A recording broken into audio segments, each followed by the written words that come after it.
This is about as close as you can get to another person.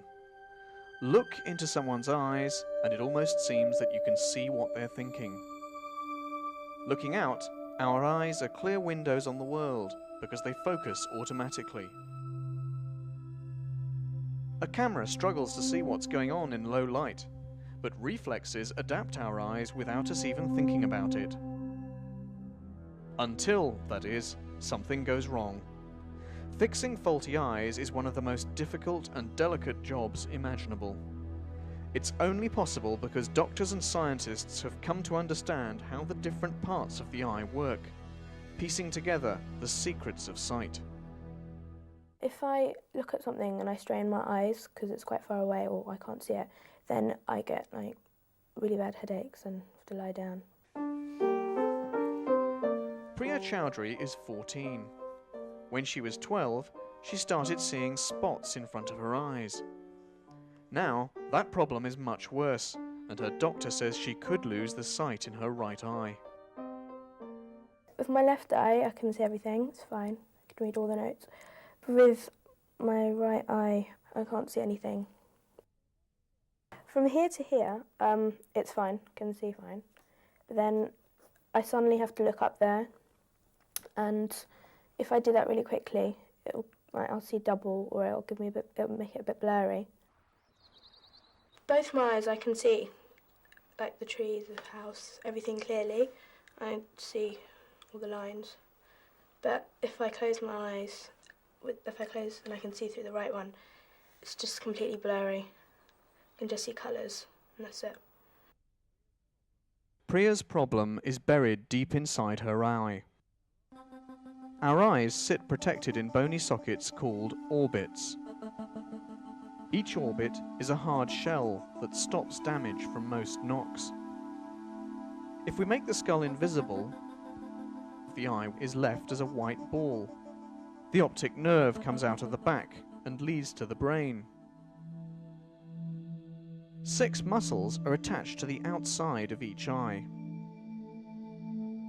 They work in pairs to swivel our eyes so that both eyes look in the same direction.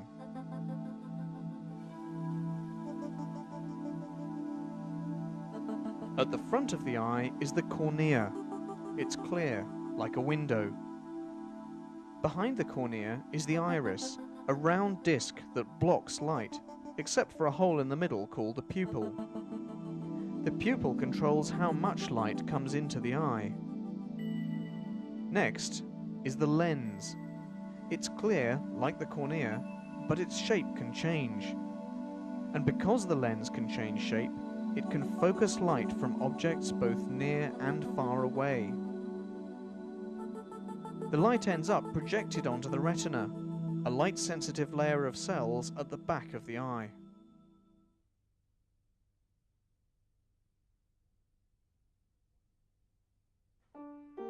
One tiny part of Priya's right eye has stopped working, the lens.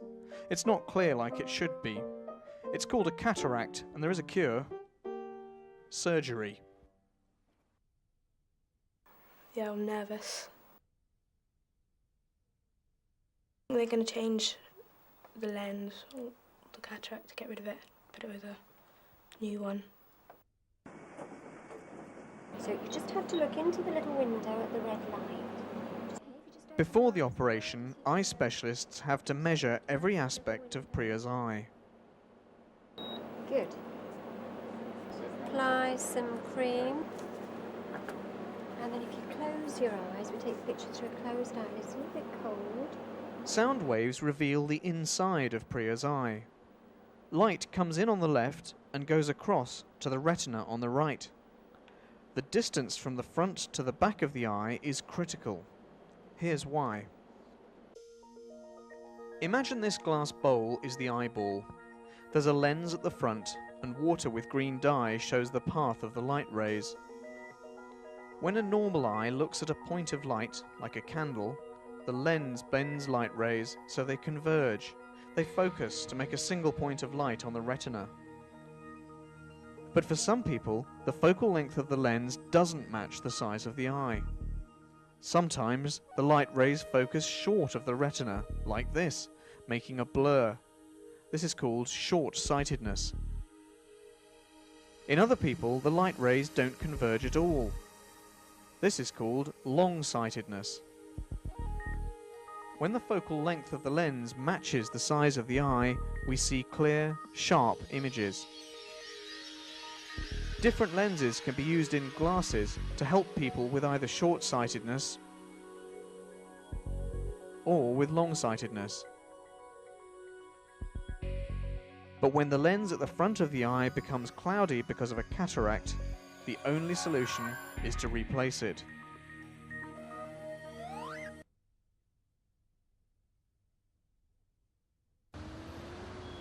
Moorfields, London, is the oldest and largest eye hospital in the world. How long have you had the cataract? About 2 years. Yeah. And it's only started to affect your vision recently, hasn't it? It's the day of Priya's operation, and John Dart will be her surgeon. For a final check on the problem, he compares her good left eye with the problem right eye. He's put drops in her right eye to make the pupil open wide, to dilate it. Let's just have a look at the cataract now. We've dilated your pupil because in order to do the cataract operation, we have to get access to the cataract. Look straight forwards for me, Priya, that's it. And right at the back of the lens here, you can see that very white patch, which is right in the middle of the pupil, and that's what's affecting your vision there. Today, the world seems a blur to Priya. A new plastic lens can make it clear again, but the operation to put it in will need an anaesthetic. A local anaesthetic would be painless, but she'd stay awake for the operation. But Priya and I are having a debate about whether she should have local anaesthesia or general anaesthesia. She wants to have general, but I'm not so keen about general anaesthesia, so well, I think she's going to win.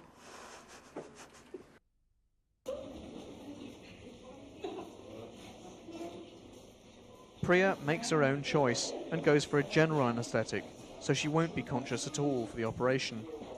As she waits to go into the operating theatre, she's very nervous.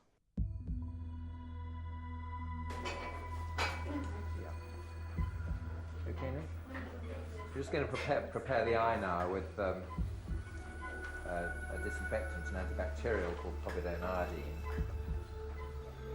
We have to put some instruments inside the eye. There are various different places we can make an incision. In her case, I'll be making an incision just in the edge of the cornea, which is the window of the eye.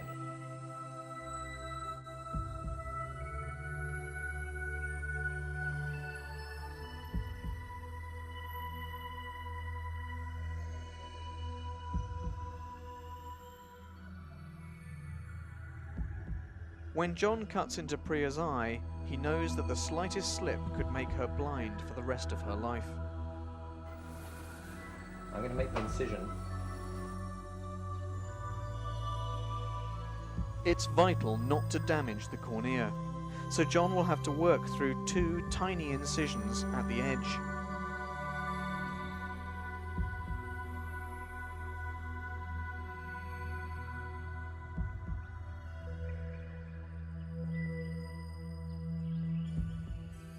The first job is to take the old lens out.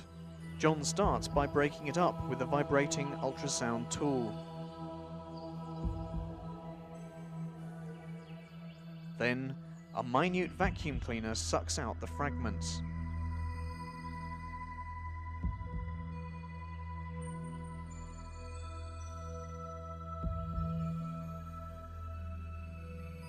Priya's cloudy lens has gone. Right at the end, of course, we have to put an implant in order to focus the light again. If you don't put an implant in, you need very thick glasses. So the lens I'm going to put in, I'll be folding up, so I can put it through a very small hole and unfolding inside the eye in the right place.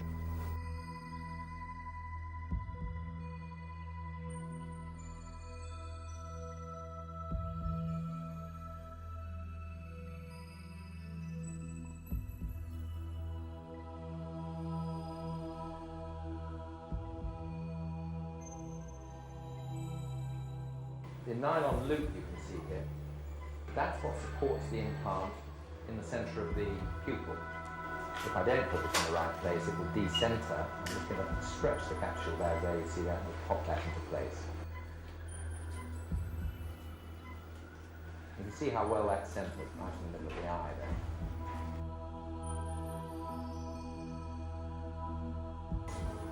That's the end of the procedure.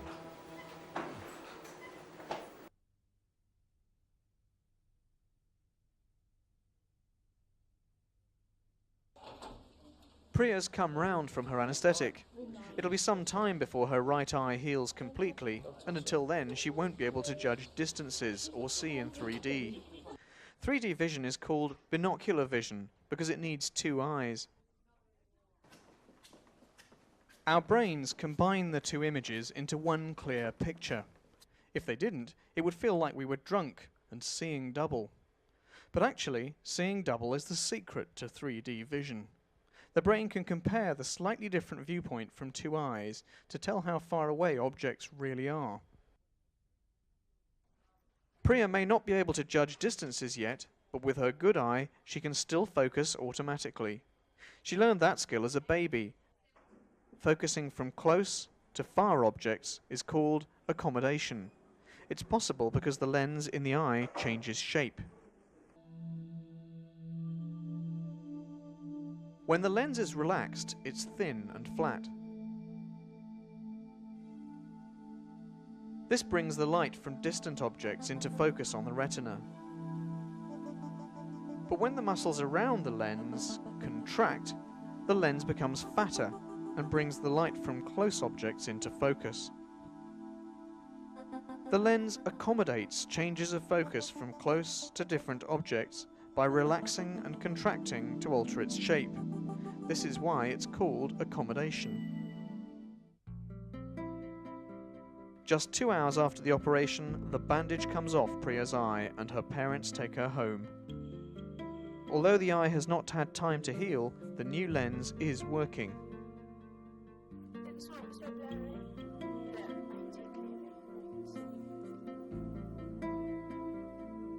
I think everything will be better because I'll be able to see and I won't have so many headaches. It won't be such a hassle.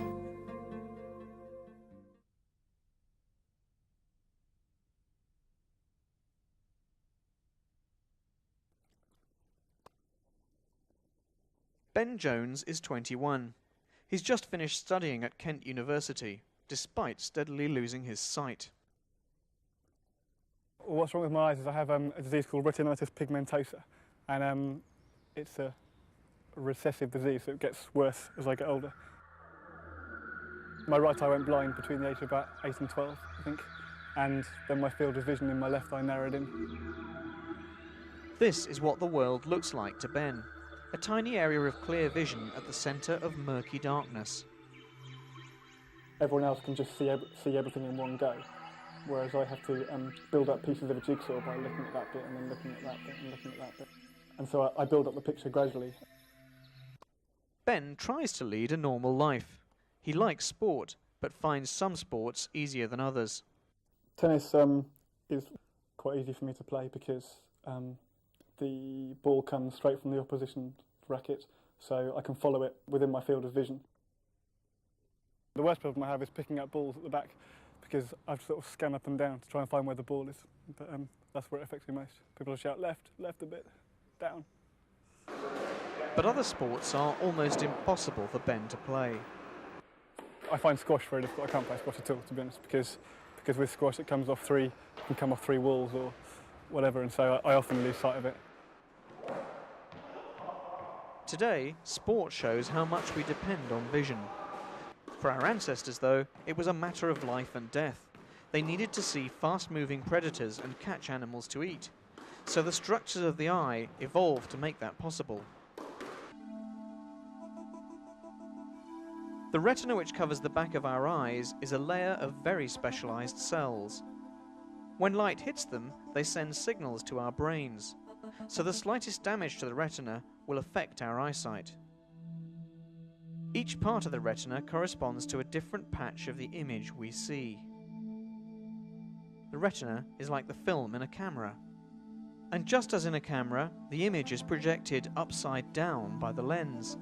The nerve wiring to our brain sorts that out and makes the world seem the right way up. Our brains also compensate for the fact that each of us has a blind spot. This is the place on our eyes where the retina's nerve cells gather on their way to the brain, forming the optic nerve.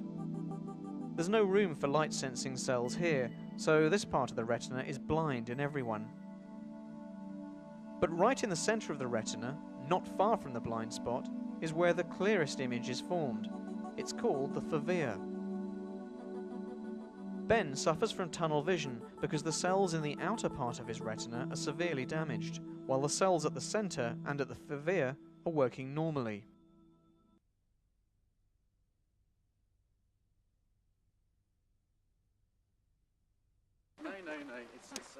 Tunnel vision makes day-to-day life a challenge for Ben, but at night it gets even harder because another effect of retinitis pigmentosa kicks in. I suffer from night blindness, which means that when everyone else can see in the dark, I can't. Under street lighting, I can still see some things, but just not as much as everyone else. I have to have someone to hold my hand or take my arm and walk me down. It's generally not a conspicuous, I'm walking this person, it's just like we're holding hands. We just look like a couple, I suppose. Most people can see quite well in low light conditions. As it gets dark, the pupil dilates, and night vision is helped by special cells that make up the outer part of the retina. The retina in each human eye has about 70 million light-sensitive cells, but they're not all the same. The cells at the outer edge of the retina are called rods because of their shape. They respond to the intensity of light, not its colour. They're very sensitive, and they help us all see in the dark. But retinitis pigmentosa has damaged the rods in Ben's eyes, so that's why he has very poor night vision. If you looked at the retina of a dog or a cat, all you would see is rod cells. That's why they only see in black and white. But near the centre of the human eye, it's a different picture. There are less rods and many more fatter cells called cones, again because of their shape. In good light, they respond to colour. Ben's colour vision with his good eye is not too bad. His vision is concentrated in the middle of the retina, at the fovea, where the cones are most dense. Yeah, a lot of people tell me I should be bitter or ask me if I'm bitter, but I'm just not, because I've got a lot to be thankful for. I've got a great family and great friends, and I get girls to hold my hand at night, and a lot of blokes would poke their right eye out to have that. I think with any disability probably you just have to find ways around things and go for it. I mean, if you let things get you down, then they'll get you down and you'll never do anything. But if you focus on what you can do, then